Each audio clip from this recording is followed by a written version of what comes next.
Happy Friday, Brian Manning here with your weekly update on this wonderful snowy day. So let's get right to it. So Monday this week, kind of a reiteration from Friday last week, but you had Jerome Powell, Fed chairman, saying that they're going to be patient in what they're doing as far as interest rates are concerned, and kind of just watch the overall U.S. economy be patient in their rate hikes. So Fed forecast for 2019 is that they will have 1 to 2 rate hikes this year, probably a few months out from the first one we may see, but 1 to 2 is the general consensus. We also had the Fed minutes this week, which was the minutes from their prior meeting, and kind of general consensus in the overall Fed voting membership is that they're going to be patient as well. So good to see them kind of cool off a little bit. Really not much news in the middle of the week.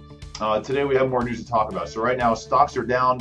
Bonds are benefiting today, but let's talk a little bit about the news today. So news was CPI, that stands for the Consumer Price Index. So there's really a couple gauges of inflation that we look at, and inflation is the enemy of interest rates, and as inflation increases, rates worsen. But today's report was really good. So when we look at what's called the headline rate, so the headline rate takes into account all items. The reason why I like CPI is because it's also inclusive of costs for us as consumers for out-of-pocket medical expenses and housing. So the headline rate today went from 2.2% on a month-over-month basis down to 1.9%, probably because oil prices have decreased dramatically. And since food and energy are in the headline rate, that's what the impact we're seeing there, from 2.2 down to 1.9. The core rate, which strips out the volatile food and energy market, stayed flat at 2.2%. Really, the Federal Reserve's target for inflation is at 2%. But seeing it stay flat at 2.2 is good, and bond markets have reacted favorably, which is kind of positive benefit for interest rates.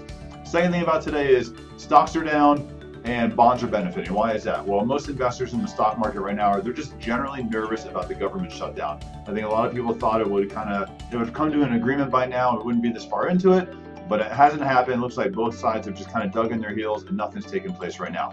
So investors are nervous. When investors are nervous, typically money will leave the stock markets and move into bonds because bonds are a secure place to invest their money. It doesn't always work that way, but many times it does. So right now we're seeing mortgage rates benefit a little bit from the nervousness in the stock markets from a government shutdown, and we're seeing mortgage rates lower a little bit today compared to where we were yesterday in the week. So always good to see mortgage rates lower.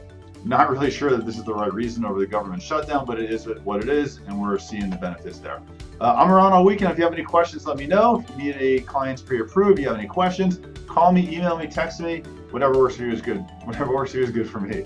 Happy Friday. Have a great day.